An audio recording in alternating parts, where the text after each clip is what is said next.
तो कैसी हो मेरी प्यारी लॉयल फैमिली। मैं विराज आज आपका एक और इंतजार खत्म करने जा रहा हूं। जी हां, कुछ समय पहले मैंने आपको एक स्टोरी सुनाई थी अप्सरा साधना की, जिसे काफी ज्यादा लोगों ने सुना है और बहुत ही ज्यादा लायक भी किया है। तो वहां पर हमारी वह स्टोरी पूरी नहीं हुई थी, बल्कि उसकी आगे की स्टोरी के लिए मैंने आपको कहा था कि मैं बहुत ही जल्दी आपको वह घटना बताऊंगा। तो आप लोगों का इतना सारा प्रेम देखकर मेरे ऊपर भी दबाव पड़ गया कि मैं जल्द से जल्द आपके लिए वह आगे की घटना लेकर के आऊं। तो सबसे पहले तुम्हें यह बता दूं कि अगर किसी ने भी उस अप्सरा साधना का पहला पार्ट नहीं सुना है तो पहले उसे जाकर जरूर सुने, वरना यह स्टोरी आपको पूरी तरह से समझ नहीं आएगी। फिर भी मैं एक बार आप सभी को उस पहले वाले पार्ट की शॉर्ट स्टोरी याद दिला देता हूं। तो आपने अब तक यह जान लिया था कि पढ़ाई लिखाई में कमजोर कमलेश को सब लोग बहुत ट्रोल करते थे, यहां तक कि उसके घर वाले भी इस वजह से कमलेश काफी परेशान था। फिर एक दिन उसने अप्सरा की साधना की और एक अप्सरा ने को सिद्ध कर लिया। नैनी का साथ पाकर कमलेश में आत्मविश्वास आया और वह मेहनत करते हुए पढ़ाई में काफी अच्छा हो गया और आखिरकार बेंगलुरु की एक अच्छी कंपनी में जॉब करने बोर्ड चला गया। अब उसके आगे क्या हुआ ये आपको आज जानने को मिलेगा। तो जो भी साथी पहली बार स्टोरी सुन रहे हैं उनका तहे दिल से हार्दिक स्वागत है और पहला पार्ट जरूर सुन लेना। और जो साथी हॉरर चीजों को, उन घटनाओं को जानने में इंटरेस्टेड है, वो हमारे चैनल को सब्सक्राइब कर सकते हैं। हमारी फैमिली का हिस्सा बन जाइए ताकि ऐसी और घटनाएं मैं आपके लिए ज्यादा से ज्यादा लेकर के आ सकूं। तो चलिए अब स्टोरी को आगे बढ़ाते हैं। तो कमलेश बेंगलुरु की कंपनी में काम कर रहा था। उसने एक बेडरूम होल किचन का फ्लैट ले रखा था और घर के अंदर सारी जरूरत की चीजें रख रखी थी और ये सब उसने अपनी कमाई के पैसों से किया था। कमलेश ने के साथ वहां बड़े आराम से रह रहा था। 2-3 महीनों में छुट्टी लेकर वो नैनी को शिमला वगैरह घुमाने ले जाता। कई बार तो वह उसे विदेश भी लेकर जा चुका था। नैनी और कमलेश एक साथ काफी खुश थे। कमलेश अपने काम में इतना अच्छा हो गया था कि अब तो उसकी सैलरी भी पहले से बहुत अच्छी हो गई थी। कमलेश के भाई अब उससे जलने लगे थे। उसका छोटा भाई, जिसके ऊपर उसके घर वालों को गर्व था, वह ड्रग लेते हुए पकड़ा गया था, जिसके कारण उनकी काफी बदनामी तो हुई थी। लेकिन वह लोग इस बात को दबाने की कोशिश करने लगे। उसके कॉलेज के वह लोग जो उससे दुश्मनी रखे हुए थे अपनी लाइफ में ज्यादा कुछ ना कर सके और अब वह 20-25 हजार की नौकरी कर रहे हैं। शीतल की अब तक ना तो शादी हुई है और ना ही वह कोई ढंग का काम कर रही है। उसने भी 20-25 हजार की नौकरी पकड़ ली है। उसके माता पिता उसके खराब वर्तमान के लिए उसे दोष देते थे, क्योंकि अगर वह उस समय यह सब ना करती तो आज उसका भविष्य अच्छा होता, उसकी अच्छी जगह शादी हो गई होती। कुल मिलाकर कमलेश को जितने लोगों ने भी परेशान किया था, उन सभी की जिंदगी बिल्कुल झंड हो गई थी। इन्हीं सब के दौरान कॉलेज का रियूनियन हुआ और इसमें सभी टीचर्स और बच्चों को बुलाया गया, जिसमें कमलेश का भी नाम था। कमलेश को इनविटेशन तो मिला, लेकिन कमलेश की वहां जाने में बिल्कुल भी रुचि नहीं थी। लेकिन जब नैनी को यह बात पता चली तो वह उससे बोली, मेरे ख्याल से तुम्हें वहां जाना चाहिए, क्योंकि यह वही जगह थी जहां से यह सब शुरू हुआ था, जहां से हम दोनों मिले थे। तुम उन सभी के लिए एक उदाहरण बनोगे कि इंसान अगर चाहे तो बहुत कुछ कर सकता है। कमलेश नैनी का बहुत सम्मान करता था और वह जो भी कहती थी जरूर करता था, इसीलिए वह उसे मना न कर सका और वापस जाने के लिए निकल पड़ा। कमलेश ने इस बारे में जब अपने घर पर बताया कि वह आ रहा है, तब उसके घर वाले बहुत खुश हुए, क्योंकि कमलेश ने उनका नाम रोशन जो किया था, वह खुशी खुशी यह बात अपने आस पड़ोस के लोगों को बताने लगे। जैसे ही पड़ोसियों को यह बात पता चली तो वह लोग उनसे पूछने लगे कि कमलेश की शादी हुई या नहीं। तब जब उन्होंने मना किया तो उनकी आंखों में चमक आ गई और उन्होंने अपनी अपनी बेटियों का प्रस्ताव कमलेश के लिए दिए। यहां पर कमलेश की मां ने तुनकते हुए उन्हें मना कर दिया। यहां उनके मन में था कि कमलेश की शादी किसी ऐसी जगह करवाएगी जहां से मोटा दहेज मिले। खैर, कमलेश ने यहां आकर एक होटल में चेक इन किया, क्योंकि वह पुरानी बात को भूला नहीं था। इस शहर को देखकर उसके मन में काफी सारे भाव आ जा रहे थे। यहां पर उसने कितना कुछ सहा था, लेकिन अब उसके हालात बदल चुके हैं। उसके पास आज सब कुछ था और जिन लोगों ने भी उसे नीचा दिखाया था, आज वह उसके आगे कुछ नहीं थे। खैर, यहां आकर उसकी मां ने उसे घर बुलाया। तब कमलेश ने साफ बोल दिया कि वह मिलने आ जाएगा, लेकिन वहां रहेगा नहीं, क्योंकि जब उसे जरूरत थी तब तो उसे यहां से निकाल दिया गया था और अब उसे जरूरत नहीं है। शाम को कमलेश एक प्राइवेट कैब से घर पहुंचा तो तो हर कोई उसे देखता ही रहे। गया। कमलेश जब घर आया तो उसके माँ बाप खुशी से फूले ना समाये। कमलेश अब काफी तंदुरुस्त लग रहा था। उसके शरीर पर बाजुओं और सीने पर शर्ट कसी हुई थी, जिससे कि उसका कसरती शरीर काफी अच्छा लग रहा था। कमलेश घर पर आकर बैठा। इस दौरान उसके पिता, दोनों भाई और मां भी वहीं थे। कुछ देर बाद उसके पापा बोले, अब भी वहीं काम करते हो? कमलेश बोला, नहीं, वहां मैंने साल भर काम किया था, उससे अच्छा एक्सपीरियंस मिल गया तो और अच्छी जगह काम लग गया। उसकी मां बोली, वैसे अभी कितना कमा रहा है तू? कमलेश बोला, 3 के आसपास। कमलेश का बड़ा भाई बोला, 5,500। कमलेश बोला, नहीं, लाख। उसका बड़ा भाई हैरानी से बोला। साल के कमलेश हंसा और बोला, अरे साल के अगर 3 लाख लेने होते तो यहां मुझे काम की कमी थी क्या? 22 लाख महीने के। यह सुनकर उसके पिता बोले, मुझे गर्व है तुझ पर, मैंने हमेशा तुझे कम आंका, लेकिन तूने सच में मेरा नाम रोशन कर दिया। अब हर जगह मुझसे तेरे बारे में जरूर पूछा जाता है। इस पर कमलेश हल्के हल्के से मुस्कुरा दिया। वहीं नयनी उससे बोली, मुझे सच में बहुत खुशी हो रही है। ये सच में वही घर है जहां से तुम्हें जलील करके निकाला गया था, और अब देखो। नयनी ने यह कहा ही था कि तभी बाहर से उनकी पड़ोसन अपनी बेटी के साथ वहां आई और मुस्कुराते हुए बोली, अरे बहन, हमने सुना कमलेश यहां आया है, तो सोचा अपनी बेटी नताशा को उससे मिलवा दूं। कमलेश यहां सब कुछ समझ रहा था, लेकिन वह कुछ बोला नहीं। वहीं यह सब देखकर नयनी को काफी गुस्सा आ रहा था, जो कि उसकी आंखों से साफ जाहिर हो रहा था। तब कमलेश ने नयनी का हाथ पकड़ा। इससे नयनी का गुस्सा शांत हुआ। वहीं वो लड़की नताशा कमलेश के पास आई और बोली, हमने आपके बारे में बहुत सुना है, आपने सच में कितनी मेहनत की थी यहां तक पहुंचने में? कमलेश बोला, हां, तुम भी अगर यहां ना आकर मेहनत कर रही होती तो तुम भी आगे कुछ अच्छा कर सकती हो। यह सुनकर नताशा झेप गई, लेकिन फिर अगले ही पल वो बोली, हां, वो मुझे आपसे टिप्स चाहिए थी। कमलेश बोला, मेरे पास कोई टिप्स नहीं है, तुम प्लीज यहां से जाओ। यह सुनकर नताशा अपनी मां के साथ चली गई। वहीं कमलेश की मां बोली, बहुत अच्छा किया तूने उसे भगाकर। पता नहीं दोनों मां क्या समझती हैं। तू उसे छोड़ लाखों में एक लड़की लाऊंगी तेरे लिए। यह सुनकर कमलेश बोला, मुझे कोई शादी वादी नहीं करनी, और रही बात वंश बढ़ाने की, तो मेरे अलावा आपके 2 बेटे और हैं, उनकी शादी करवाकर अपने अरमान पूरे करो। यह सुनकर उसकी मां आंखों में आंसू भरते हुए बोली, क्या हमारे अरमान तेरे साथ नहीं है? हमने तेरे लिए कितने सपने देखे हैं। क्या एक मां बाप को इतना भी हक नहीं बनता कि अपने बच्चे की शादी देख सके? यह सुनकर कमलेश वहां से उठते हुए बोला, तभी मैं यहां आना ही नहीं चाहता था। आप लोगों के इतने तानों के बावजूद मैंने खुद को साबित किया है और अपनी एक पहचान बनाई है। आप लोगों ने तो मेरा साथ भी छोड़ दिया था। अरे जब मेरे कॉलेज के लड़कों ने मुझे बुरी तरह से पीटा था, तब भी तुम लोग मुझे ही उल्टा सीधा बोल रहे थे। आप लोगों ने मेरी जरूरत के समय हमेशा मेरा साथ छोड़ा है, और अब बात हक की कर रहे हो। हक पाना है तो पहले जिम्मेदारी निभाई होती। बोलकर कमलेश बिना कुछ खाए वहां से चला गया। अब कमलेश ने वहां कुछ नहीं खाया था, इस वजह से वह एक रेस्तरां में खाना खाने गया। वो रेस्तरां काफी महंगा था, लेकिन अब कमलेश के हालात पहले जैसे नहीं थे, इसीलिए वह कितना भी पैसा खर्च कर सकता था। कमलेश ने वहां जाकर खाना ऑर्डर किया और नयनी से बात करने लगा।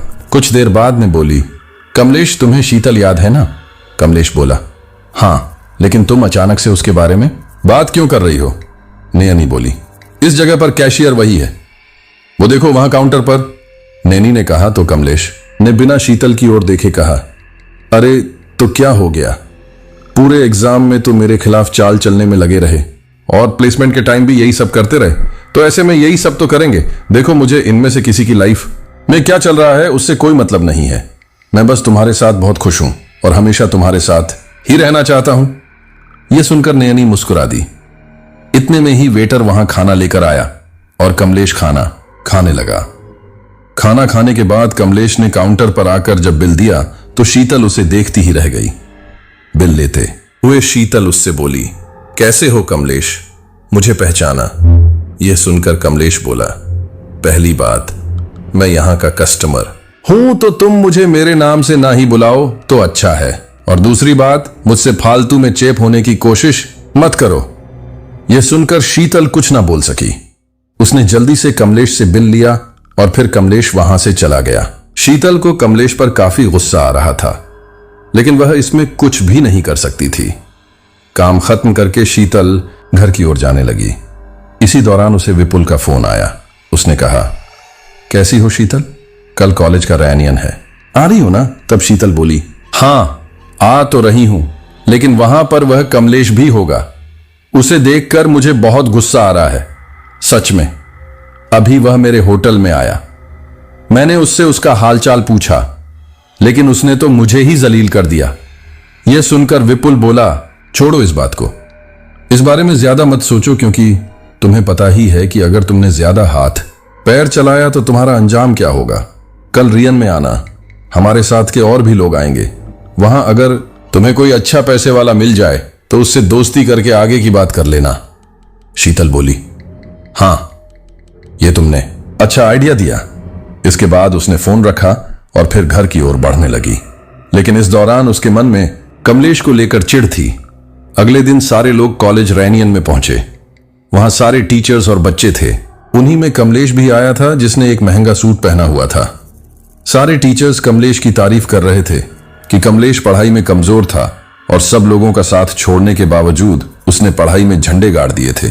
आज उसकी मेहनत की बदौलत वह एक अच्छे मुकाम पर जो था, यह सब देखकर कमलेश और नयनी काफी खुश थे। वहीं दूसरी तरफ शीतल और उसके साथी कमलेश को ही देख रहे थे। वह उसका मजाक उड़ाने के लिए उसके पास आए और तब मनीष बोला, क्या बात है कमलेश, काफी महंगा सूट पहन रखा है, लेकिन सच कहूं तो तुम पर सूट नहीं कर रहा। ऐसा लग रहा है जैसे लंगूर के मुंह में अंगूर। यह सुनकर सारे लोग हंसने लगे, लेकिन फिर कमलेश मुस्कुराते हुए बोला, चलो मैं लंगूर ही सही, लेकिन मेरी इतनी औकात है कि 2.5 लाख का अंगूर आराम से खा सकता हूं, लेकिन तुम यह कर सकते हो। यह सुनकर वहां एकदम शांति छा गई।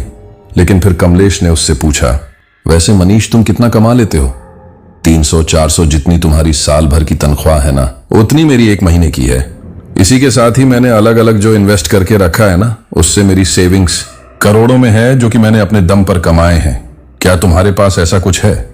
मुझे अगर कोई चीज पसंद आ जाए जो मैं तुम्हारी तरह 6 महीने तक पैसे नहीं बचाता फिरता या फिर पहली तारीख का इंतजार नहीं करता, उसी समय खरीद लेता हूं।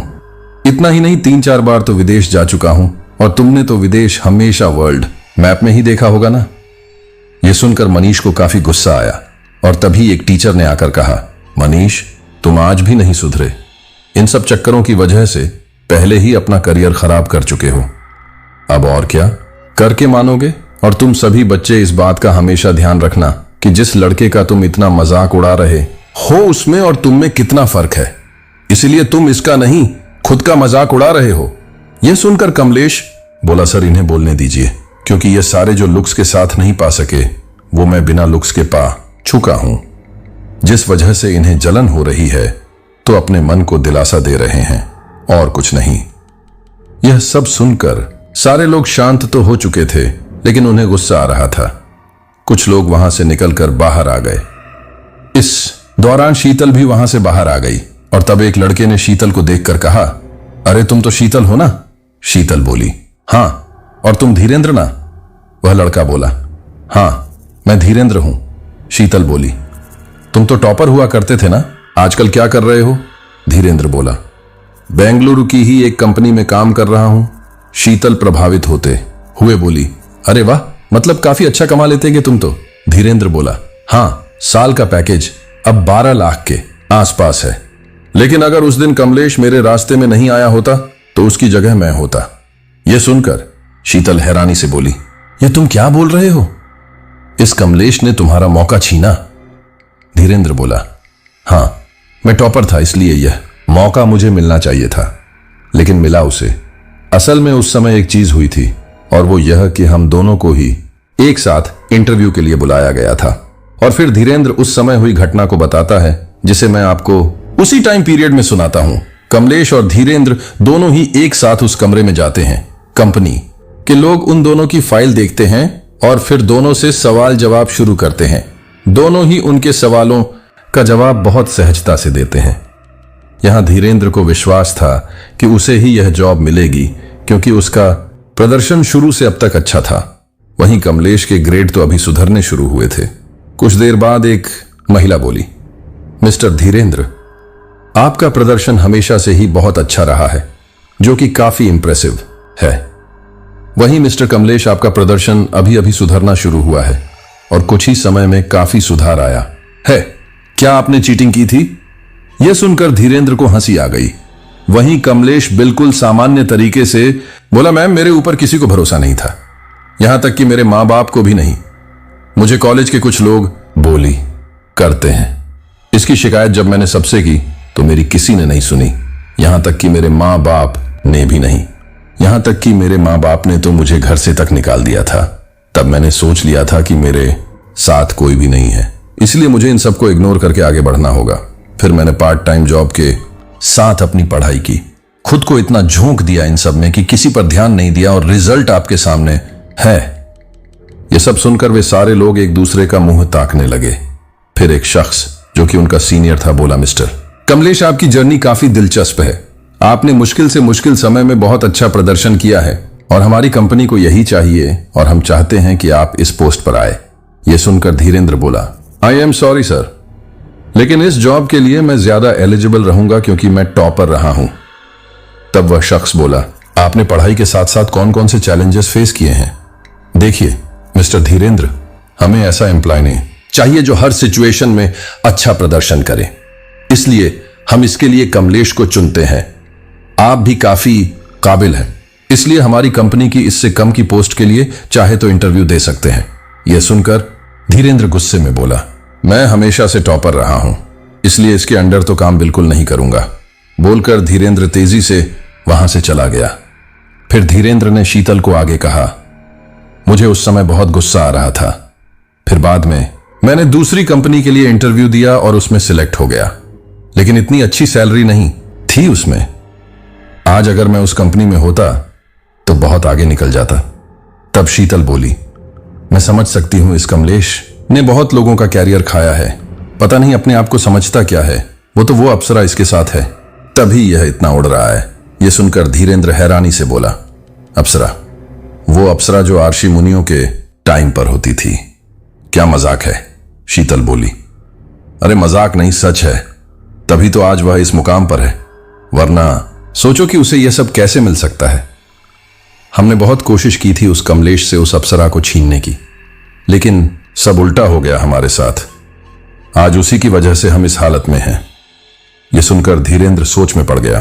फिर कुछ देर बाद वह बोला, इस कमलेश ने मेरा मौका छीन लिया और मैं इसे इतनी आसानी से तो जाने नहीं दूंगा। शीतल बोली, अरे तुम अकेले कर ही क्या लोगे, और हमने क्या कर लिया?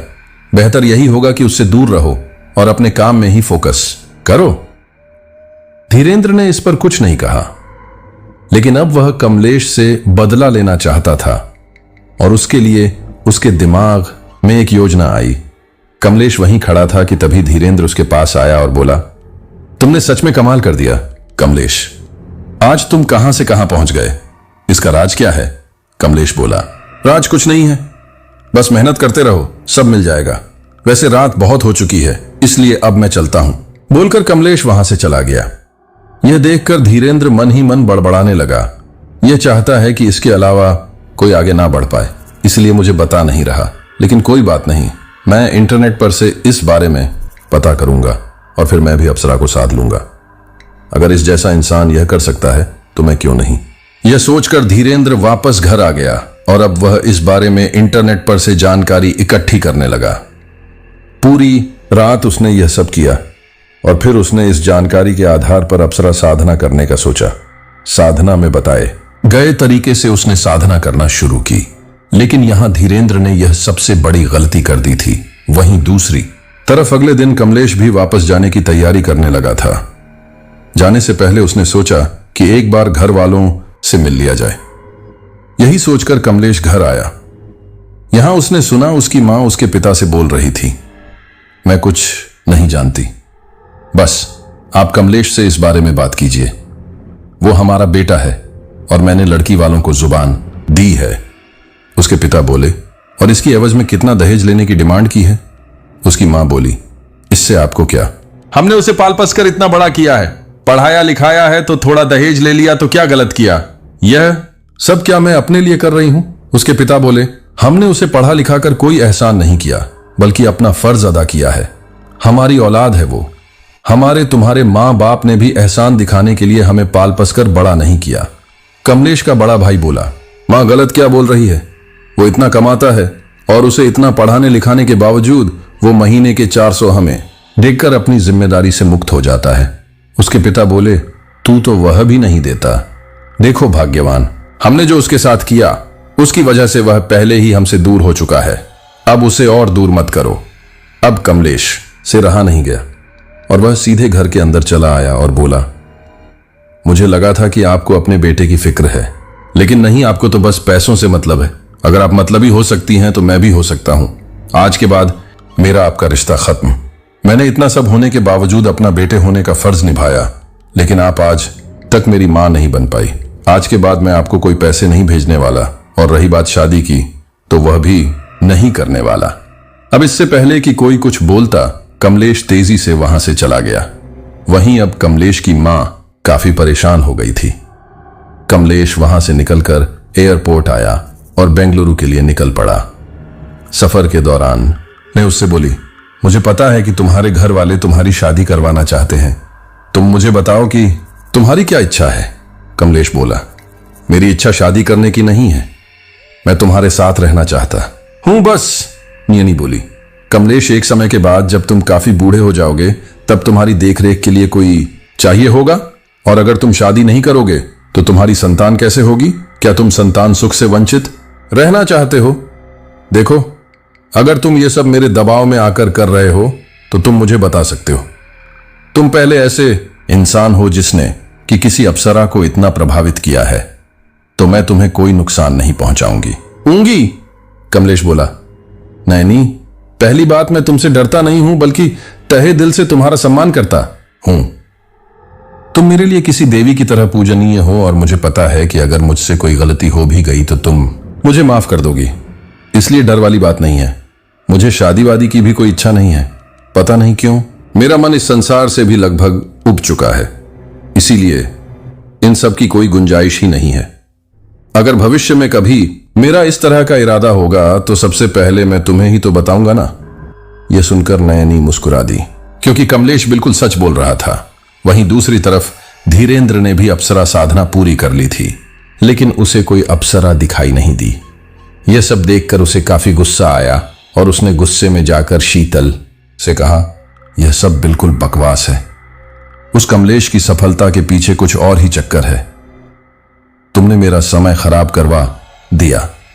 यह सब सुनाकर धीरेंद्र तो वहां से चला गया, लेकिन अब शीतल सोचने लगी कि उस कमलेश के पास अगर अप्सरा नहीं है तो वह क्या चीज है। धीरेंद्र इन सब को भूलकर अपने कामों में लग गया। इसी दौरान एक रात जब वह सोने के लिए लेटा तो उसे उसके शरीर पर किसी का स्पर्श महसूस हुआ। यह सब देखकर वह एकदम से उठ बैठा, लेकिन उसके पास कोई नहीं था। वो दोबारा से सोने के लिए लेटा, लेकिन अब भी कोई उसके शरीर को छू रहा था। इस बार धीरेंद्र शांत ही बना रहा, और फिर कुछ ही देर में उसे किसी लड़की की खिलखिलाने की आवाज आई। वो आवाज उसे बिल्कुल पास से आ रही थी। यह सब सुनकर धीरेंद्र काफी ज्यादा घबरा गया, लेकिन फिर ठीक इसी दौरान उसे याद आया कि उसने कुछ समय पहले अप्सरा साधना की थी। तो क्या इसका मतलब उसने अप्सरा सिद्ध कर ली है? यह सब सोचकर धीरेंद्र के चेहरे पर एक मुस्कान आ गई और फिर उसने आंखें खोली, लेकिन उसके आसपास कोई भी नहीं था। यह देखकर धीरेंद्र बोला, अरे मैं ही तो तुम्हारा मालिक हूं, मैंने तुम्हें साधा है। लेकिन उसे कोई आवाज नहीं आई। यह देखकर वह दोबारा आंखें बंद करके लेट गया। ऐसा होते ही दोबारा उसे वही सब महसूस हुआ। तब वह बोला, देखो, अब मैं तुम्हारा मालिक हूं, इसलिए जो मैं कहूंगा वह तुम्हें करना होगा। इसके बाद धीरेंद्र को किसी का कोमल स्पर्श अपने ऊपर महसूस हुआ। यह देखकर धीरेंद्र ने जब आंखें खोली तो पाया कि वहां कोई भी नहीं था। यह देखकर धीरेंद्र मन ही मन बुदबुदाया, अरे यह मेरे साथ क्या हो रहा है? वो कमलेश तो उस अप्सरा को देख सुन भी सकता था, लेकिन मुझे वह दिखाई क्यों नहीं दे रही? धीरेंद्र ने इतना कहा ही था कि तभी उसे किसी युवती के खिलखिलाने की आवाज आई। वो आवाज सुनकर धीरेंद्र काफी ज्यादा घबरा गया और यहां वहां देखने लगा, लेकिन उसे वहां कोई नजर नहीं आया। इसके कुछ देर बाद उसे दोबारा से वही आवाज आई और इस बार वह युवती बोली, धीरेंद्र, तुमने मुझे सिद्ध तो कर लिया, लेकिन तुमसे एक गलती हो गई। तुमने वह मंत्र गलत बोल दिए थे और वह मंत्र अप्सरा साधना के नहीं बल्कि यक्षिणी साधना के थे। यह सुनकर धीरेंद्र की आंखें हैरानी से गोल हो गईं और उसने अपने मोबाइल में उस साधना के मंत्रों को देखा। वह वाकई में यक्षिणी साधना के मंत्र थे। यह देखकर धीरेंद्र ने अपना माथा पीट लिया, लेकिन फिर तभी वह आवाज दोबारा आई, तुमने मुझे पा तो लिया, लेकिन मैं तुम्हारे जीवन में ऐसे ही नहीं आ सकती, क्योंकि तुम्हारे जीवन में पहले ही एक स्त्री है। इसलिए तुम ऐसा काम करो कि उस लड़की से अभी के अभी अपने सारे रिश्ते खत्म कर दो। यह सुनकर धीरेंद्र बोला, बिल्कुल नहीं, मैं निराली से प्यार करता हूं और उसके साथ ही अपनी आगे की लाइफ जीना चाहता हूं।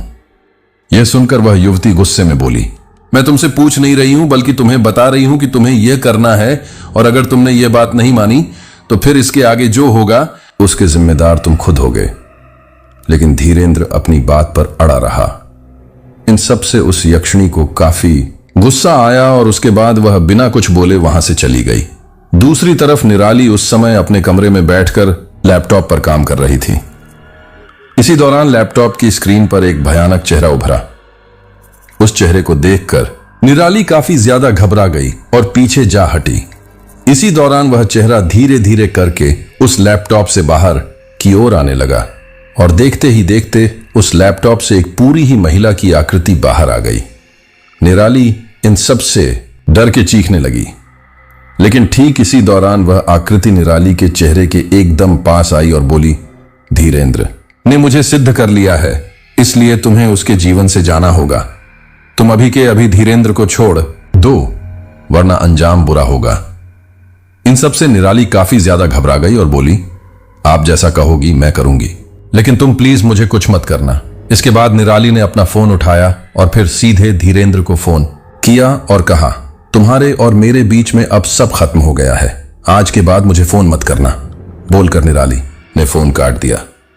यह सुनकर वो यक्षिणी बोली, बहुत अच्छा किया, लेकिन याद रखना, आज के बाद तुम मुझे उसके साथ अगर दिखाई दी तो मैं तुम्हें मार डालूंगी। बोलकर वो वहां से गायब हो गई। वहीं दूसरी तरफ इन सब से धीरेंद्र काफी ज्यादा घबरा गया था। उसने दोबारा से निराली को फोन लगाया, लेकिन उसका फोन बंद आ रहा था। वहीं दूसरी तरफ यक्षिणी उसके पास आई और उससे कहा, मैंने उस लड़की निराली को हमेशा के लिए तुम्हारे जीवन से निकाल फेंका है और तुम कोशिश भी मत करना उसे दोबारा अपने जीवन में लाने की, क्योंकि अगर तुमने ऐसा किया तो मैं उसे मार डालूंगी। यह सुनकर धीरेंद्र अपना माथा पकड़कर बैठ गया। ठीक इसी दौरान यक्षिणी उसके पास आई और अब वह यक्षिणी धीरेंद्र को साफ दिखाई दे रही थी। वो यक्षिणी काफी ज्यादा सुंदर थी। उसकी खूबसूरती देखकर एक पल के लिए तो धीरेंद्र का मुंह भी खुला रह गया था। इसी समय यक्षिणी उससे बोली, तुम मेरे साधक हो, तुमने साधना करके मुझे पा लिया है और अब तुम जो चाहोगे वह मैं करूंगी, लेकिन मेरे अलावा तुम्हारे जीवन में कोई भी स्त्री नहीं आनी चाहिए। यह सुनकर धीरेंद्र मन ही मन बुदबुदाया, अरे वाह, मैंने भले ही अप्सरा की जगह यक्षिणी साधना कर ली थी, लेकिन बात तो लगभग वही है।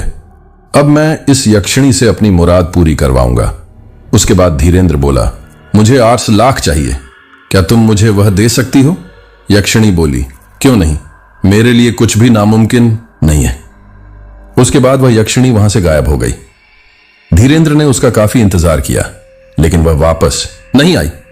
उसका इंतजार कर करके धीरेंद्र इतना ज्यादा परेशान हो गया कि वह बुदबुदाने लगा, मेरे लिए कुछ भी नामुमकिन नहीं है। बोल तो ऐसे रही थी जैसे कि ना जाने क्या कर सकती है, लेकिन वह तो सच्ची में किसी काम की नहीं है। अब पता नहीं कहां चली गई। निराली से भी मेरा ब्रेकअप करवा दिया। मन ही मन यही सब बुदबुदाते हुए और उस यक्षिणी को कोसते हुए धीरेंद्र सो गया। अगली सुबह किसी के कोमल स्पर्श चेहरे पर पड़ने से धीरेंद्र उठ बैठा। उठते ही उसने पाया कि वह यक्षिणी उसके एकदम पास बैठी थी। उसे देखकर धीरेंद्र बोला, तुम बोल तो बहुत रही थी, लेकिन अभी तक तो मेरे पास कोई पैसे नहीं है। ऊपर से तुम भी पता नहीं कहां चली गई थी और उसके ऊपर से तुमने मेरा ब्रेकअप भी करवा दिया। अगर तुम किसी काम की नहीं हो तो प्लीज तुम वापस चली जाओ, मुझे तुम नहीं चाहिए। यह सुनकर वो यक्षिणी बोली, तुम्हें जो चाहिए वह तुम्हें मिल जाएगा, तुम उसकी चिंता मत करो। अब इससे पहले कि धीरेंद्र कुछ समझ पाता, उसका मोबाइल बजने लगा। उसने जब वह फोन देखा तो उसने पाया कि वह फोन उसके घर से था। उसने जब फोन उठाया तो दूसरी तरफ से उसकी मां के रोने की आवाज आई। वो रोते हुए उससे बोली, बेटा तू जल्दी घर आ जा, तेरे चाचा जी का आज सुबह देहांत हो गया। यह सुनकर धीरेंद्र के पैरों तले जमीन ही खिसक गई थी।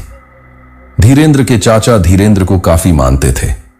धीरेंद्र के चाचा की खुद की कोई औलाद नहीं थी, इसलिए वह धीरेंद्र को ही अपना सब कुछ मानते थे और अब उनकी मौत ने उसे एक तगड़ा झटका दिया था। धीरेंद्र भारी मन से घर के लिए निकल पड़ा। घर आकर उनका अंतिम संस्कार किया गया। कुछ दिनों बाद जब उनकी संपत्ति की बात चली तो पता चला कि उसके चाचा उसके लिए 50 लाख की संपत्ति छोड़कर गए थे। यक्षिणी, जो कि उस समय धीरेंद्र के साथ थी और उसे धीरेंद्र के अलावा फिलहाल कोई नहीं देख सकता था। यह सब सुनकर यक्षिणी की ओर देखने लगा। तब वह यक्षिणी मुस्कुराते हुए बोली, तुमने 50 लाख मांगे थे ना, देखो पूरे 50 लाख है। कुछ भी कम नहीं है बल्कि ज्यादा ही होंगे। अब तो तुम खुश होगे। यह सब सुनकर धीरेंद्र को काफी ज्यादा गुस्सा आया, क्योंकि उसके चाचा उसके लिए बिल्कुल पिता समान थे। उन्होंने बचपन में धीरेंद्र को गोद लिया था और अब उनकी मौत का जिम्मेदार एक हिसाब से धीरेंद्र था। धीरेंद्र को अपने आप पर काफी शर्म आ रही थी और वह यह बात किसी से कर भी नहीं पा रहा था। वह उसी शहर में था कि एक दिन उसकी मुलाकात विपुल और शीतल से हुई। बातों ही बातों में धीरेंद्र ने उन्हें बता दिया कि कैसे उसने यक्षिणी को सिद्ध किया और अब वह उस वजह से काफी पछता रहा है। यह सब सुनकर विपुल के दिमाग में एक योजना आई और वह बोला, चलो जो हो गया सो हो गया, उसे छोड़ो, लेकिन अब हमें आगे क्या करना है वह सोचना चाहिए। देखो दोस्तों, हम सभी आज इतने बर्बाद सिर्फ एक ही शख्स की वजह से हैं और वह है कमलेश। हम सबकी बर्बादी का कारण कमलेश है। वह खुद तो हमें बर्बाद करके एकदम अच्छी जिंदगी जी रहा है और हम यहां पर दो पैसे के मोहताज है। मुझे नहीं पता कि हमें अच्छी जिंदगी मिलेगी या नहीं, हम उससे ज्यादा अच्छा कमा पाएंगे या नहीं, लेकिन अगर हम यह नहीं कर सकते तो उस कमलेश को भी नहीं करने देंगे। तब शीतल बोली, हम इसमें कर भी क्या लेंगे, तुम्हें तो पता ही है कि उसके पास कौन है, और अगर हमने दोबारा से ऐसी कोई घटिया हरकत की तो हमारे साथ क्या होगा, उसका अंजाम भी तुम्हें पता है। इसलिए फिलहाल जो भी जिंदगी हम जी रहे हैं, कम से कम जी तो रहे हैं, इसीलिए ज्यादा इस बारे में सोचो मत। विपुल बोला। तब बात कुछ और थी शीतल, और अब बात कुछ और है। तब हमारे पास ज्यादा शक्तियां नहीं थी, लेकिन आज धीरेंद्र के पास यक्षिणी है।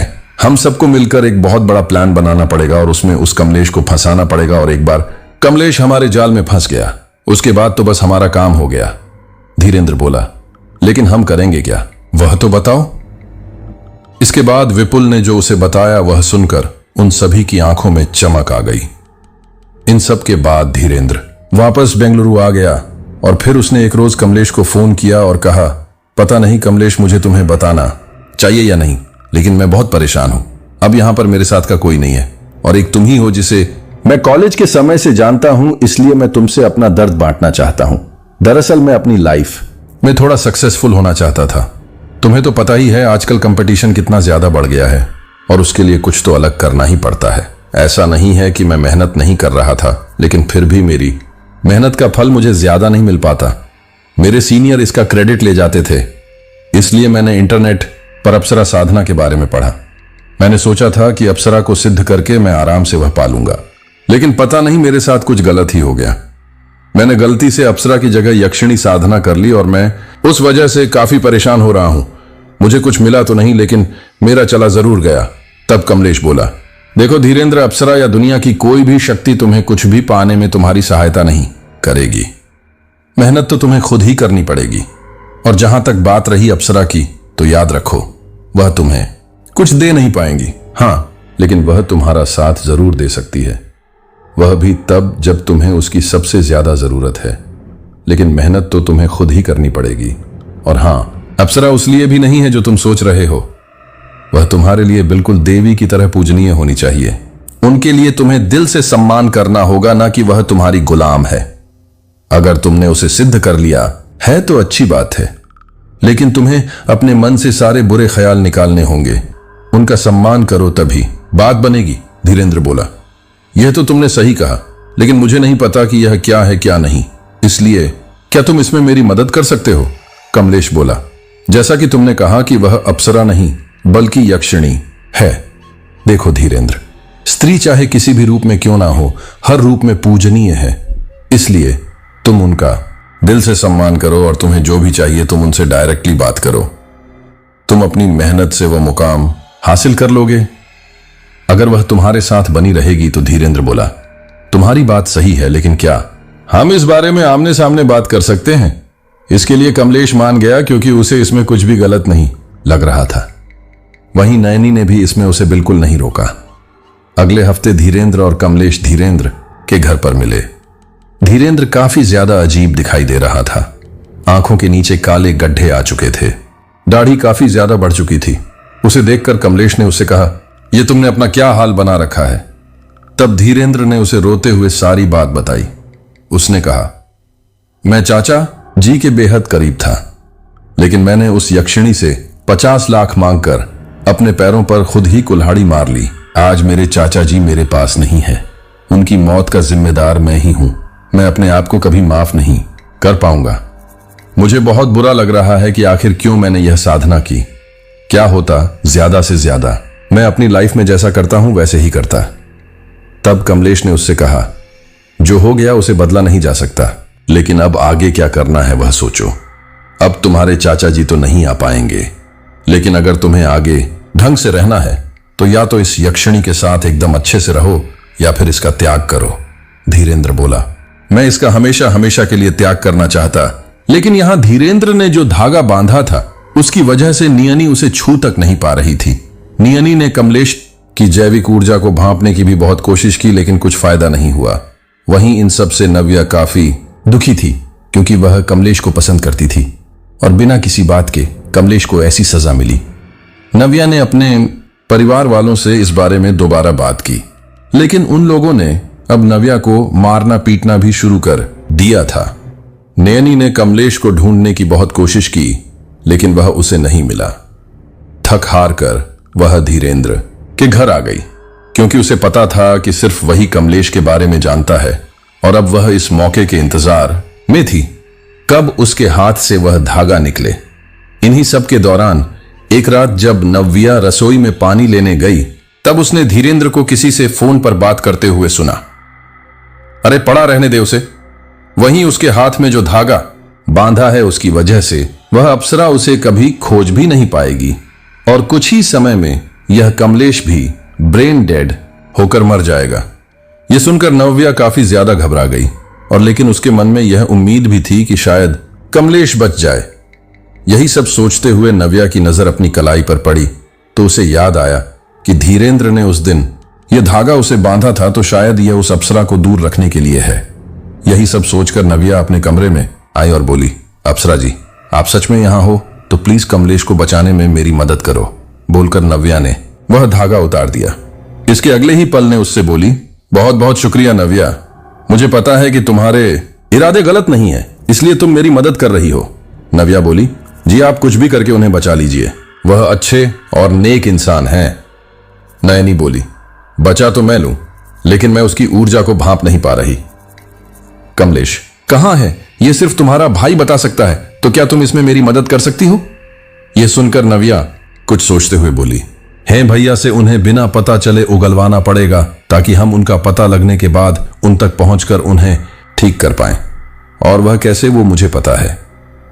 धीरेंद्र को कभी कभार पीने का शौक था और नव्या यह बात बहुत अच्छे से जानती थी, इसलिए अगले दिन उसने धीरेंद्र के पीने का इंतजार किया, लेकिन यहां धीरेंद्र ने शराब को हाथ तक नहीं लगाई। पूरा दिन ऐसे ही निकल गया और अब नव्या ने एक दूसरा तरीका खोजा।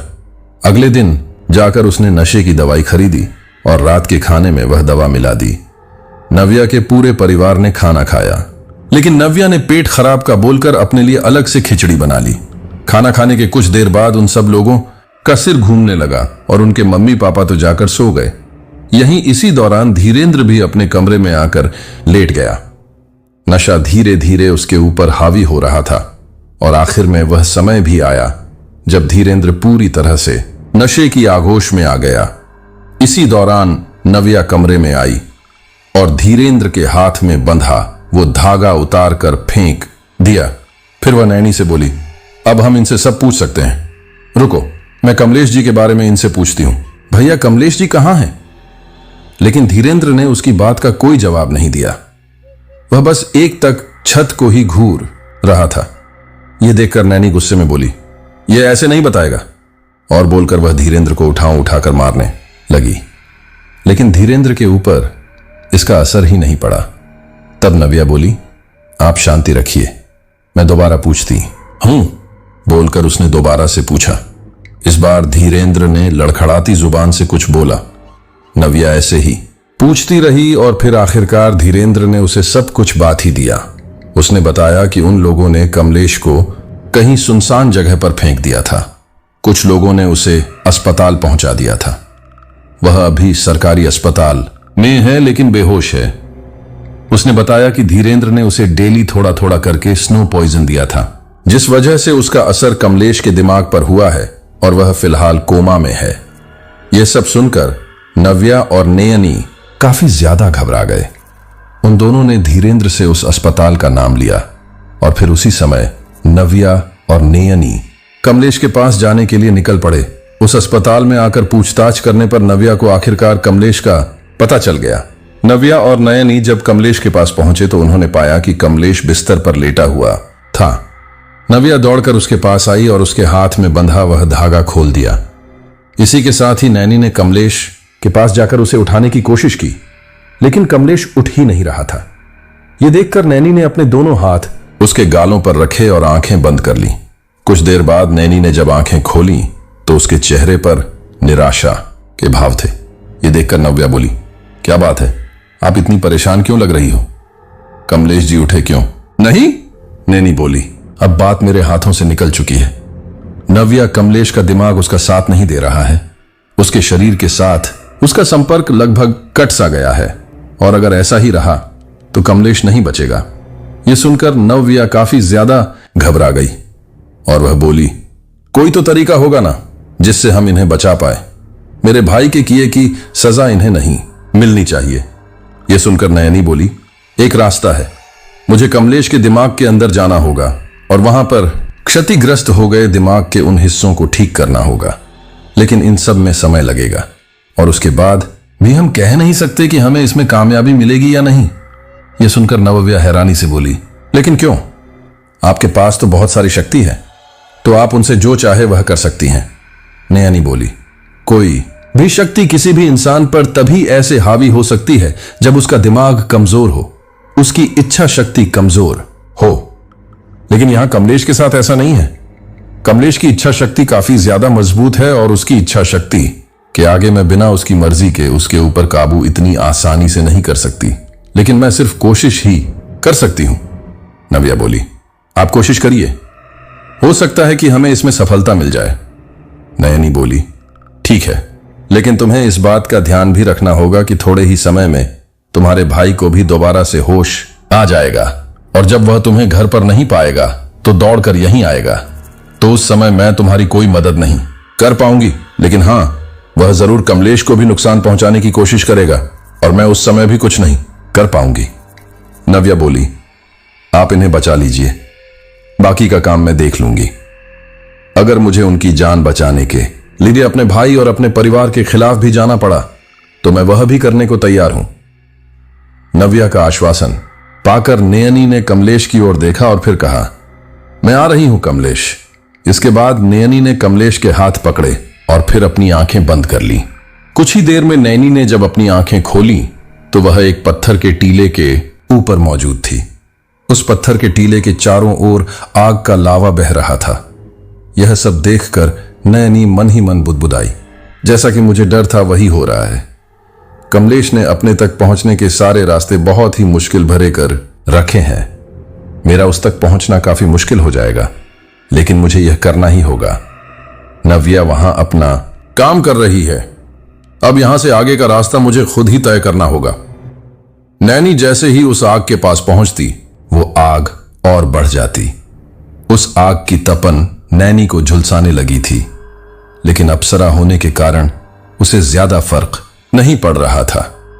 नैनी ने बार बार उस आग को पार करने की कोशिश की, लेकिन हर बार उसे नाकाम राबी ही हाथ लगी।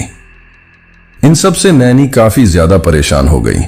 उसने अपनी शक्तियों को इस्तेमाल करने की कोशिश की, लेकिन कमलेश का दिमाग होने के कारण यहां पर सारी चीज कमलेश के दिमाग के हिसाब से चल रही थी, जिसके कारण नयनी की शक्तियां सीमित हो चुकी थीं। हताश होकर नयनी बैठ गई। उसे समझ नहीं आ रहा था कि क्या करें, लेकिन तभी उसके दिमाग में कमलेश की आवाज गूंजी। उसे याद आने लगा था कि कमलेश ने उसे बोला था कि अगर उसे कभी कुछ हो जाता है तो वह उसे बचा लेगी, और आज ने की परीक्षा की घड़ी थी। कमलेश ने आज तक उससे कुछ भी नहीं मांगा था, और आज उसे उसकी सच में जरूरत है। नयनी अपनी जगह से उठी। उसने उस आग के दरिया को देखा और फिर बोली, मुझे तुम तक पहुंचने से कोई भी नहीं रोक सकता। अब भले ही मुझे इस आग के दरिया के अंदर ही जाना पड़े, लेकिन मैं तुम तक पहुंचकर ही रहूंगी। इसके बाद नयनी ने बिना ज्यादा सोचे उस आग के दरिया की ओर कदम बढ़ा दिया। वह आग नयनी के शरीर से जब लगी तो नैनी को काफी ज्यादा तकलीफ हो रही थी, लेकिन नयनी ने हार नहीं मानी। वह इतना कष्ट झेलने के बावजूद उस दरिया में निरंतर आगे बढ़ती रही, और फिर आखिरकार उसने वह आग का दरिया पार कर ही दिया। आग का दरिया पार करने के बाद नयनी ने राहत की सांस ली। उसके शरीर में काफी जलन हो रही थी, लेकिन कुछ ही देर में वह शांत पड़ गई। अब नयनी नंगे पांव आगे की तरफ बढ़ चली थी। वह एक रेगिस्तान था। उस रेगिस्तान में चारों ओर सिर्फ रेत ही रेत नजर आ रही थी। नयनी ने चारों तरफ जब नजरें घुमाई तो उसे सिर्फ रेत के अलावा कुछ नजर नहीं आ रहा था। यह देखकर नयनी बोली, इस कमलेश के दिमाग में भी न जाने क्या क्या चलता रहता है। अब तो लगता है कि वह आग का दरिया ज्यादा आसान था। पार करने के लिए मुझे तो यह समझ ही नहीं आ रहा कि यहां से अब आगे कैसे जाऊं। कौन सी दिशा में मुझे जाना है वह मुझे समझ ही नहीं आ रहा। बोलते हुए नयनी आगे बढ़ने लगी। नयनी काफी देर तक यूं ही आगे बढ़ती रही, लेकिन उसे कोई भी अंत नजर नहीं आया। अगर हम यूं कहें कि नैनी उस रेगिस्तान में गुम हो गई थी, यह गलत नहीं होगा। नयनी इन सब से काफी ज्यादा परेशान हो गई। उसे आगे का रास्ता समझ नहीं आ रहा था कि इसी दौरान उसे नव्या की आवाज आई। मुझे नहीं पता कि अंदर क्या चल रहा है, लेकिन प्लीज आप कमलेश जी को बचा लीजिए। एक आप ही है जो उन्हें बचा सकती है, वरना तो डॉक्टरों ने भी हाथ खड़े कर दिए हैं। यह सब सुनकर नैनी ने अपने आप से कहा, हार मानने का समय नहीं है, कुछ ना कुछ तो करना ही होगा। अब समय है अपनी इंद्रियों को सक्रिय करने का। बोलकर नयनी वहीं पालथी मारकर बैठ गई और फिर साधना में लीन हो गई। लगभग आधे एक घंटे बाद नयनी ने अपनी आंखें खोली और फिर वह एक दिशा में आगे बढ़ने लगी। एक डेढ़ घंटे चलने के बाद वह आखिरकार उस रेगिस्तान से बाहर निकल आई। यह देखकर नयनी काफी ज्यादा खुश हुई, लेकिन उसकी मुश्किलें अभी खत्म नहीं हुई थीं, क्योंकि उसके ठीक सामने ही एक घना जंगल था। उस घने जंगल के अंदर अब नैनी को जाना था। जंगल में अंदर जाते जाते नैनी बोली, यह पता नहीं कितने समय तक ऐसे ही चलता रहेगा, और ना जाने कितने ही मुकाम ऐसे मुझे और पार करने पड़ेंगे। सच है, किसी मजबूत इच्छा शक्ति वाले इंसान के ऊपर काबू करना इतना आसान नहीं है। अगर आज कमलेश इसके दोस्तों की तरह थोड़ा कम इच्छा शक्ति वाला इंसान होता तो मैं उसके ऊपर आराम से काबू कर देती। मुझे इतनी कठिनाइयों का सामना नहीं करना पड़ता। बोलते बोलते नैनी जंगल के उस हिस्से में आ गई जहां पर एक भूल भुलैया बनी हुई थी। यह देखकर नैनी ने अपना माथा पीट लिया और बोली, अब इस भूल भुलैया को भी पार करना पड़ेगा। बोलकर नैनी उस भूल भुलैया के अंदर जाने लगी।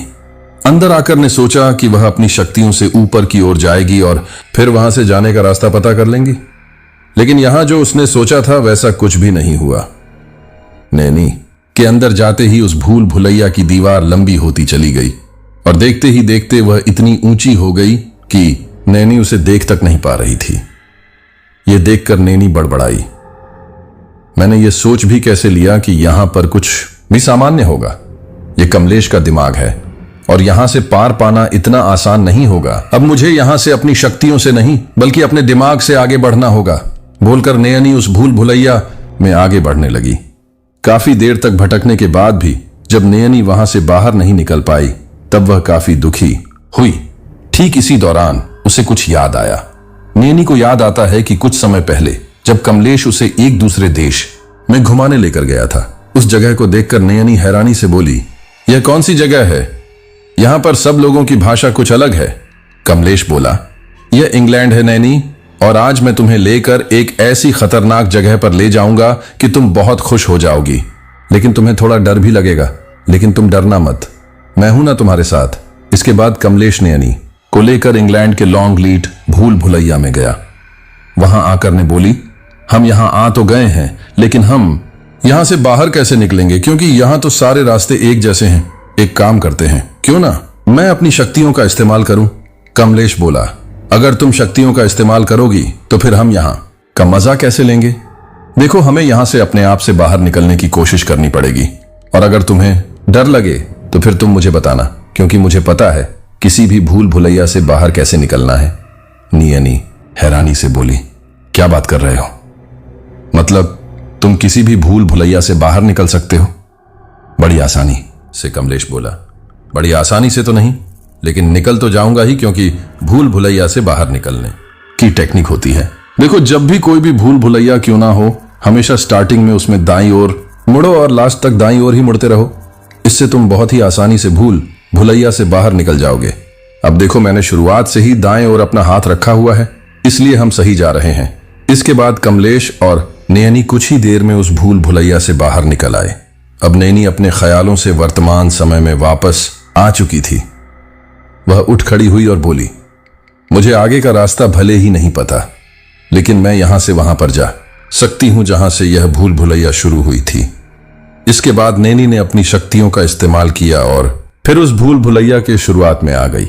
उसके बाद उसने कमलेश की बताई गई तकनीक को इस्तेमाल किया और हमेशा बाईं ओर की दीवार का रुख किया। लगभग 1 घंटे बाद वह उस भूल भुलैया से बाहर निकल आई। बाहर निकलते ही वह मुस्कुराते हुए बोली, तुम्हारा बहुत बहुत शुक्रिया कमलेश, आज तुम्हारी ही वजह से मैं यहां से बाहर निकली हूं। तुमने हमेशा से अपनी मेहनत को ज्यादा अहमियत दी। मुझे सिद्ध करने के बाद भी तुम मेरी शक्तियों के भरोसे नहीं बैठे रहे। तुम्हारी मेहनत की वजह से ही आज तुम यहां पर हो। भले ही दुनिया कुछ भी कहे, लेकिन तुम मेरी वजह से नहीं बल्कि खुद की वजह से यहां पर। यह तुम्हारा दिमाग है। तुम मुझे सुन सकते हो, तुम मुझे समझ सकते हो। कमलेश, मुझे नहीं पता आगे मेरे सामने कितनी मुश्किलें और आएंगी, लेकिन मैं तुम तक पहुंचकर ही रहूंगी। इसके बाद नयनी आगे बढ़ गई। नयनी उस भूल भुलैया से निकलकर वापस जंगल में आ गई थी और अब वह जंगल में आगे की ओर बढ़ने लगी। कुछ आगे चलकर वह जंगल भी खत्म हो गया और अब नयनी एक समतल मैदान में थी। वहीं दूसरी तरफ अब तक सुबह हो चुकी थी और नव्या को घर में ना पाकर घर में हाहाकार मच गया था। धीरेंद्र का सिर काफी दर्द कर रहा था और यही हाल उसके माता पिता का भी था। अब धीरेंद्र को यह पता चल गया था कि यह सब सिर्फ इत्तेफाक नहीं हो सकता। जरूर इन सब में नव्या का कोई हाथ है। फिर इसी दौरान उसकी नजर अपने कलाई पर पड़ी और उसने देखा कि उसकी कलाई पर मौजूद वह धागा अब वहां नहीं है। यह सब देखकर उसे अपनी बहन पर काफी गुस्सा आया और उसने अपने घर वालों से कहा कि नव्या कहीं और नहीं बल्कि इस लड़के के पास गई होगी। उसके घर वालों ने उससे पूछा कि उसे उसका पता कहां से चलेगा, तुम तो उसे कहीं छोड़ आए थे ना। तब धीरेंद्र ने उन्हें सारी बात बताई और बताई कि कमलेश को अस्पताल में भर्ती कर दिया गया है। वह बचेगा तो नहीं, लेकिन नव्या हो ना हो उसी के पास गई होगी और अगर उसने पुलिस में कंप्लेंट कर दी तो हम सभी के सभी फंसेंगे, इसलिए समय रहते उसको लेकर आना पड़ेगा। इस पर उसके घर वाले मान गए और फिर धीरेंद्र ने विपुल, नवीन और शीतल को फोन करके सारी बात बताई। वह चारों फौरन उस अस्पताल में गए जहां पर कमलेश को भर्ती किया गया था और वहां जाकर उन्होंने देखा कि कमलेश बिस्तर पर सो रहा है और नव्या उसके पास बैठी हुई थी। धीरेंद्र को काफी गुस्सा आया और उसने नव्या को वहीं पर मारना शुरू कर दिया। मारपीट होता देखकर अस्पताल का स्टाफ वहां आया और उनको छुड़वाने की कोशिश की। इन सब से शीतल काफी ज्यादा घबरा गई और उसने धीरेंद्र को बोला, देखो अपनी बहन को तुम पीट लेना, लेकिन यहां पर बात का बतंगड़ मत बनाओ। हमें अभी के अभी इसे लेकर यहां से निकलना पड़ेगा। नव्या को समझ आ चुका था कि अगर यह इन्हें लेकर गए तो फिर वह कमलेश को नहीं बचा पाएगी और इस समय ने भी उसकी मदद नहीं कर सकती। इसलिए उसने एक बहुत बड़ा कदम उठाया। उसे पता था कि उसके फैसले से उसके घर वाले उसके खिलाफ हो सकते हैं और यहां तक कि उसे घर से भी निकाल सकते हैं, लेकिन यहां उसने इस बारे में ना सोचते हुए कमलेश के बारे में सोचा। उसने शोर मचा मचा कर सभी लोगों को बता दिया कि धीरेंद्र ने और इन लोगों ने मिलकर कमलेश को जहर दिया था, जिस वजह से यह उसकी हालत हो गई है और अब वह लोग उसे मार डालेंगे। यह सब सुनकर सारे लोग काफी ज्यादा घबरा गए। वहीं धीरेंद्र गुस्से में नव्या को घूरने लगा। वह उस पर दोबारा हाथ उठाने ही वाला था कि तभी अस्पताल के लोगों ने उन सभी को पकड़ लिया और फिर पुलिस को बुला लिया। कुछ देर में पुलिस वहां आई और उन चारों को पकड़ कर ले गई। वहीं यह बात जैसे ही नव्या के घर वालों को पता चली, वह लोग अस्पताल आए और नव्या को बहुत खरी खोटी सुनाई। उसकी मां बोली, 4 दिन के प्यार के लिए तूने अपने भाई को जेल पहुंचा दिया। क्या तेरा प्यार तेरे भाई से बढ़कर था? यह सुनकर नव्या गुस्से में बोली, समय रहते अगर आपने भाई को समझाया होता तो भाई यूं जेल नहीं जाते। आप तो मां हैं, आपको उन्हें समझाना चाहिए था कि इस तरह से किसी की हत्या करने की कोशिश कितना बड़ा जुर्म है। अगर मैं नहीं बोलती तो क्या तुम्हारा यह जुर्म छुप जाता? नहीं ना कोई तो बता ही देता। आप लोगों ने उन्हें मुजरिम बना दिया। आपको अपने बेटे की पड़ी है। यह कमलेश भी तो किसी का बेटा है, उसका क्या? नव्या ने उन्हें सुना तो काफी दिया था, लेकिन उनका उनके ऊपर रत्ती भर भी फर्क नहीं पड़ा। वह लोग वहां से चले गए और उन्होंने उसे साफ कह दिया कि आज के बाद हमारे घर के दरवाजे तेरे लिए हमेशा के लिए बंद है। नव्या को इस बात का दुख तो काफी हो रहा था, लेकिन उसने सोचा कि कम से कम कमलेश की जान तो बच जाएगी। वहीं दूसरी तरफ नैनी उस समतल जगह पर आगे बढ़ रही थी, लेकिन वहां दूर दूर तक कुछ भी नजर नहीं आ रहा था। कुछ देर बाद जमीन गर्म होने लगी। यह सब देखकर नयनी काफी ज्यादा घबरा गई। उसके पैर जलने लगे। ठीक इसी दौरान जमीन में से टेंटिकल्स निकलने लगे। यह सब देखकर नयनी पीछे की तरफ मुड़ी, लेकिन वहां पर भी एक एक करके टेंटिकल्स निकलने लगे। धीरे धीरे करके वह सारे टेंटिकल्स विशाल होते चले गए। यह सब देखकर नयनी घबराते हुए बोली, यह सब कमलेश के दिमाग की उपज नहीं है, यह जरूर कुछ और ही बात है। नयनी यह बोल ही रही थी कि तभी अचानक वहां एक भयानक दोहरी आवाज गूंजी। तो तुम हो वह अप्सरा जो हमेशा इसके साथ रहती हो। मैं भी देखती हूं कि तुम इसे यहां से कैसे ले जाती हो। तुम्हारे पास 1 सप्ताह का समय है। 1 सप्ताह के अंदर अंदर अगर तुमसे हो सके तो इसे यहां से ले जाओ, नहीं तो मैं इसे हमेशा हमेशा के लिए अपने साथ अपनी दुनिया में ले जाऊंगी। यह सुनकर नयनी काफी ज्यादा घबरा गई। अब इससे पहले कि वह कुछ बोलती, उसके आसपास के दृश्य बदलने लगे और ठीक इसी दौरान वह दोबारा से असली दुनिया में लौट आई। उसने हैरानी से आसपास देखा और फिर वह नव्या से बोली, कमलेश के दिमाग पर उसका कंट्रोल अब लगभग खत्म हो चुका है। उसका दिमाग सुप्त अवस्था में है और उसके ऊपर कोई खतरनाक साया है और उसे अब बचाना काफी मुश्किल है। यह सुनकर नव्या घबराते हुए बोली, इसका मतलब भाई पूरी तैयारी के साथ कमलेश से बदला ले रहे थे।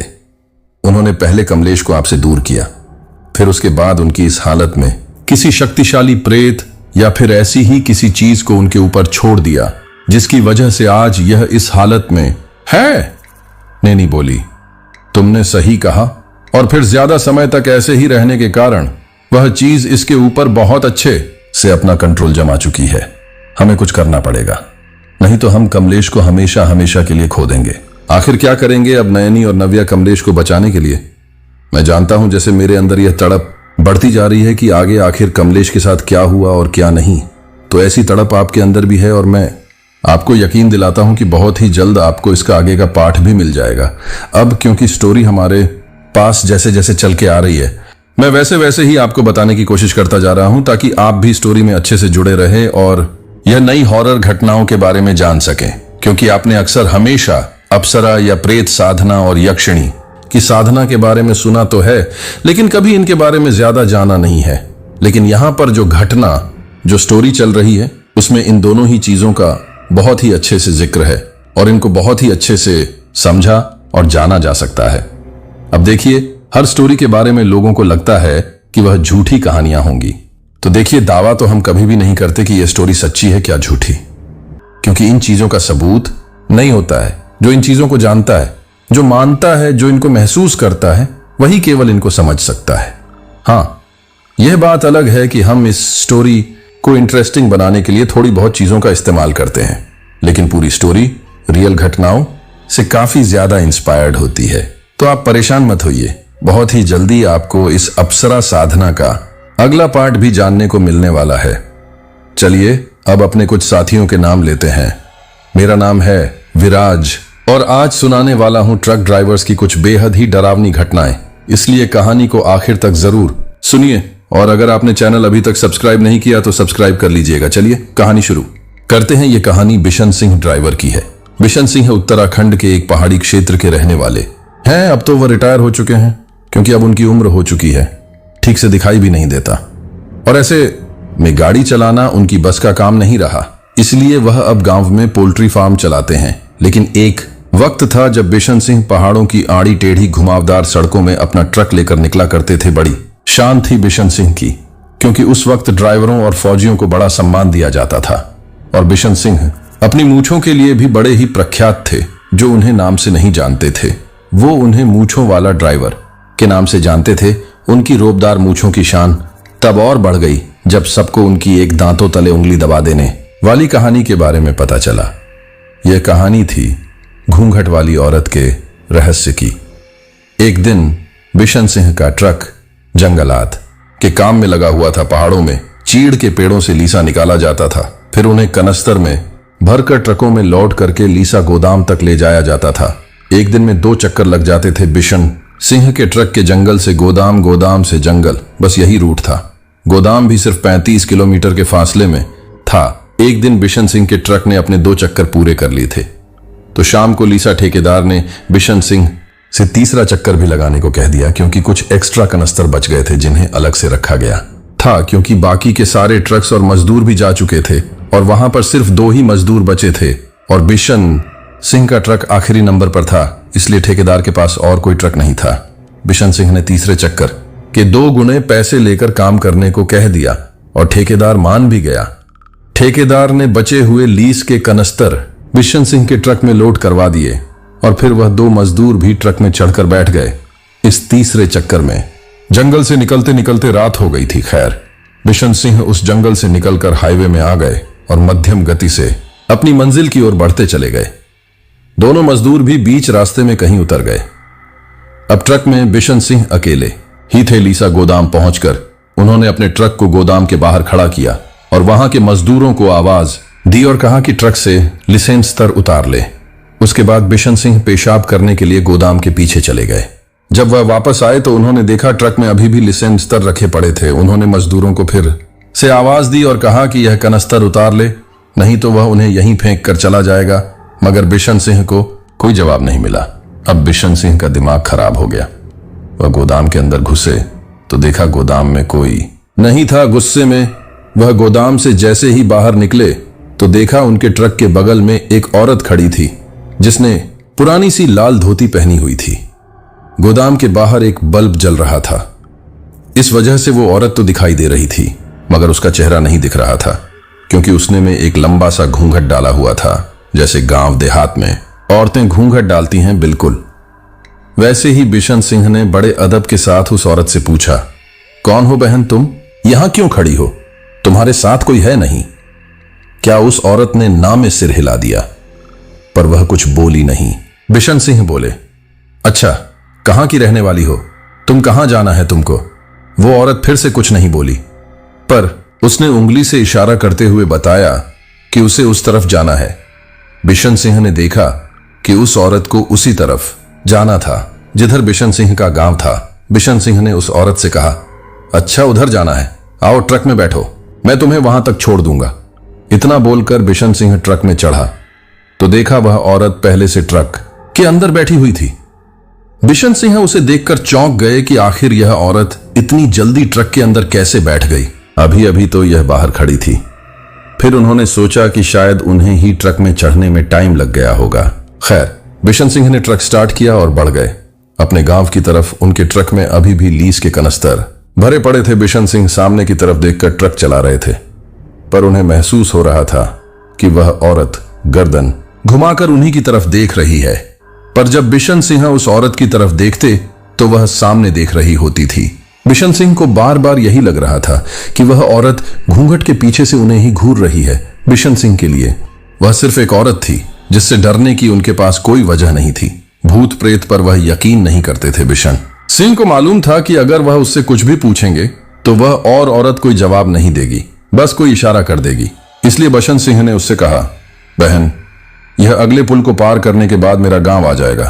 तुम बता दो तुम्हें कहां जाना है, मैं तुम्हें वहां तक छोड़ दूंगा।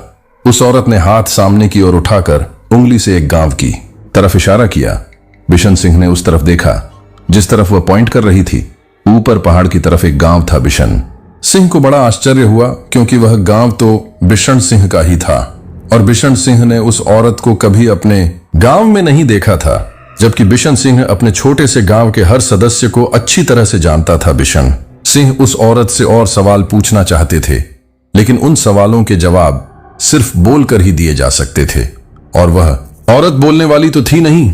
इसलिए बिशन सिंह चुप रह गए। थोड़ी दूर जाकर एक पुल आया और उसके बाद बिशन सिंह का गांव शुरू हो गया। बिशन सिंह ने ट्रक सड़क के किनारे लगा लिया और उस औरत से कहा, चलो बहन, यह रहा तुम्हारा गांव, अब जहां जाना चाहती हो चली जाओ। उसके बाद बिशन सिंह ने जरा सी उस औरत से नजरें हटाई ही थी कि वह औरत तुरंत नीचे उतर गई। न दरवाजा खुलने की आवाज आई, ना ही बंद होने की। बस वो औरत ट्रक से नीचे खड़ी दिखाई दी। बिशन सिंह को बड़ा अजीब लगने लगा। उन्हें लगा शायद देर तक ट्रक चलाने की वजह से उनका दिमाग ठीक से काम नहीं कर रहा, वह थक गए हैं। बिशन सिंह ने ट्रक के दरवाजे अच्छे से बंद किए और ट्रक से नीचे उतर गए। उन्होंने ट्रक के आसपास देखा, वह औरत अब उन्हें कहीं दिखाई नहीं दी। तब उन्हें लगा शायद उसे जहां जाना था वह वहां चली गई है। उसके बाद बिशन सिंह पैदल अपने गांव की तरफ जाने लगे। उनका गांव चढ़ाई में ऊपर पहाड़ी की तरफ था। रास्ते के दोनों तरफ खेत थे, बीच में सीमेंट का बना हुआ पक्का रास्ता था। रात के 11 बज चुके थे। आसमान में चांद पूरा खिला हुआ अपनी रोशनी बिखेर रहा था। इसी वजह से उस रास्ते में चलने में उन्हें कोई परेशानी नहीं हो रही थी। कुछ दूर जाकर वह रास्ता आम के ढेर सारे पेड़ों के बीच में से होकर गुजरता था, फिर एक छोटी सी नदी के बगल से। इसी वजह से वहां पर ज्यादा अंधेरा था क्योंकि नदी के किनारे कई सारी ऊंची ऊंची कुरी की झाड़ियां थीं, खुमानी और आलू बुखारे के पेड़ थे। वहां पर अंधेरा बहुत था तो बिशन सिंह ने अपनी जेब से एक लाइटर निकाल के जला लिया। बस तभी उन्हें अपने पीछे से किसी के भागते कदमों की आवाज सुनाई दी। ऐसा लगा कोई दौड़कर उनके पीछे आ गया हो। बिशन सिंह ने पलटकर पीछे देखा था तो पाया पीछे वही औरत थी, वही घूंघट वाली औरत जिसे उन्होंने अपने ट्रक में लिफ्ट दी थी। बिशन सिंह उससे बोले, अरे बहन, मुझे लगा तुम अपने घर चली गई। उस औरत ने कोई जवाब नहीं दिया। बिशन सिंह भी सोचने लगे कि मैं भी किससे बात कर रहा हूं, इसके मुंह में तो जबान ही नहीं है। बिशन सिंह अपने रास्ते चलने लगे। पीछे से वह औरत भी आती रही आगे। कुछ दूर जाकर वो रास्ता दो रास्तों में बंट जाता था।